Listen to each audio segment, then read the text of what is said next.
ನಮಸ್ಕಾರ ಗುರುಗಳೇ. ನನ್ನ ಹೆಸರು ಮಮತಾ ಅಂತ. ನನ್ನ ವಯಸ್ಸು 44. ನಮ್ಮೂರು ಗುಲ್ಬರ್ಗ.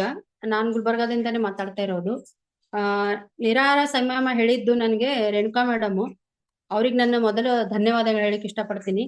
ಆ, ನಿರಾಹಾರ ಸಮಯ ಶುರು ಆದ್ಮೇಲೆ ನನಗೆ 2 ದಿವಸ ಬಹಳ ತಲೆನೋವು ಇತ್ತು. ಆ, ನಾ ತಲೆನೋವು ಇತ್ತು. ತಲೆನೋವು ಇದ್ದಾಗ ನಾನು ಮಮತಾ ರಾಘವೇಂದ್ರ ಮೇಡಮ್ ಅವ್ರಿಗೆ ಫೋನ್ ಮಾಡಿ ಕೇಳಿದೆ. ಅವ್ರು ನನಗ ಹೇಳಿದ್ರು, ಇಲ್ಲ 2 ದಿವಸ ನಿಮಗೆ ತೊಂದರೆ ಆಗುತ್ತೆ, ಆಮೇಲೆ ಮತ್ತೆ ಅನುಕೂಲ ಎಲ್ಲ ನಿಮ್ಮ ಪ್ರಾಬ್ಲಮ್ ಸಾಲ್ವ್ ಆಗುತ್ತೆ, ನೀರ್ ಚೆನ್ನಾಗಿ ಕುಡಿ ಅಂತ ಹೇಳಿದ್ರು. ಆ ಸರಿ ಅಂತ ಹೇಳಿ ಅವರಿಗೂ ನಾನು ಧನ್ಯವಾದ ಹೇಳಕ್ ಇಷ್ಟಪಡ್ತೀನಿ. ನಾನು 8 ಗಂಟೆಗೆ ತಪ್ಪದೆ ಕ್ಲಾಸ್ ಅಟೆಂಡ್ ಮಾಡ್ತಾ ಇದ್ದೆ. ಕ್ಲಾಸ್ ಎನರ್ಜೇಷನ್ ಮುಗಿದ್ಮೇಲೆ ಫುಲ್ ಎನರ್ಜೆಟಿಕ್ ಆಗಿರ್ತಿದ್ದೆ. ಆ, ಏನೂ ಟಯರ್ಡ್ ಆಗ್ತಿರ್ಲಿಲ್ಲ ನನಗೆ.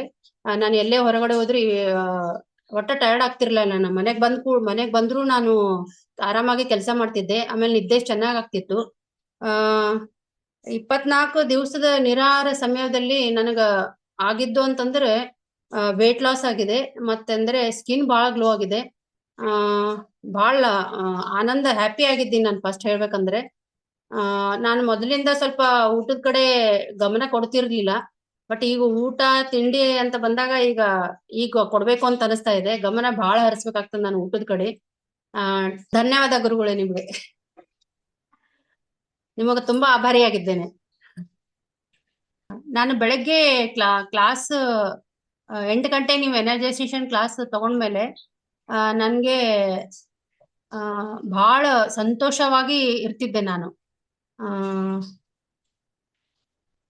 ಮಮತಾ ಮೇಡಮ್ ಅವರು ಹೇಳಿದ್ರು, ನಿಮ್ಗೆ 2 ದಿವಸ ತೊಂದರೆ ಆಗುತ್ತೆ, ಆಮೇಲೆ ನಿಮ್ಗೆಲ್ಲ ಮತ್ತೆ ಸಾರ್ಟ್ ಔಟ್ ಆಗ್ತಿರ್ತದ, ನೀವೇನ್ ಅದಕ್ಕೆ ಭಯ ಪಡಬೇಡಿ ಅಂತ ಹೇಳ್ತಿದ್ರು. ಆ ಗೀತಾ ಲಕ್ಷ್ಮಿ ಅವರು ಹೇಳಿದ್ರು, "ಇದು ತುಂಬಾ ಚೆನ್ನಾಗಿದೆ ಪ್ರೋಗ್ರಾಮು, ನೀವು ಮಾಡಿ" ಅಂತಂತ ಹೇಳಿದ್ರು. ರೇಣುಕಾ ಮೇಡಮ್ ಅವರಂತೂ ಮೊದ್ಲೇ ನನಗೆ ಹೇಳಿದ್ರು. ನಾನು ಅವಾಗ ಮಾಡಿದ್ದಿರ್ಲಿಲ್ಲ. ಬಟ್ ನಿರಾಹಾರ ಸಂಯಮ ಅಂದ ಕೂಡ್ಲೆ ಊಟ ಬಿಡೋದಾ ಅಂತ ಹಿಂಗ ಗಾಬರಿ ಆಗಿದ್ದೆ ನಾನು. ಆ ಇಲ್ಲ, ಇದು ಜಾಯಿನ್ ಆದ್ಮೇಲೆ ಗೊತ್ತಾಯ್ತು ಇದು ಏನಿದೆ ಅಂತ. ಅವಾಗ ನನಗೆ ಗೊತ್ತಾಯ್ತು. ಈ 24 ದಿವಸ ಇವತ್ತು ಮುಗೀತು. ಬಹಳ ಖುಷಿ ಆಗ್ತಾ ಇದೆ. ಇನ್ನೊಂದ್ಸಲ ನಿರಾಹಾರ ಸಂಯಮ ಮಾಡ್ಬೇಕು ಅಂತ ನಿರ್ಧಾರನ ಮಾಡಿದ್ದೀನಿ.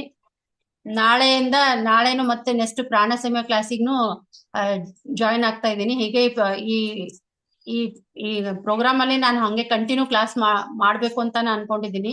ಯಾಕಂದ್ರೆ ನನಗಂತೂ ತುಂಬಾ ಖುಷಿಯಾಗಿದೆ. ನನ್ನಿಂದ ಇನ್ನೊಬ್ಬರಿಗೂ ಖುಷಿ ಆಗ್ಬೇಕು ಅಂತ ನಾನು ಇನ್ ಮುಂದೆ ಈ ಕ್ಲಾಸ್ ಇಂದ ನಾನು ಎಲ್ಲರಿಗೂ ಹೇಳ್ಬೇಕು ಅಂತ ಅನ್ಕೊಂಡಿನಿ. ಎಲ್ರಿಗೂ ಉಪಯೋಗ ಆಗ್ಲಿ ಅನ್ನೋದು ನನಗೂ ನನ್ನ ಅನಿಸಿಕೆ. ಧನ್ಯವಾದ ಗುರುಗಳು. ನಿಮ್ಗಂತೂ ತುಂಬಾ ತುಂಬಾ ತುಂಬಾ ಧನ್ಯವಾದಗಳು ಗುರು.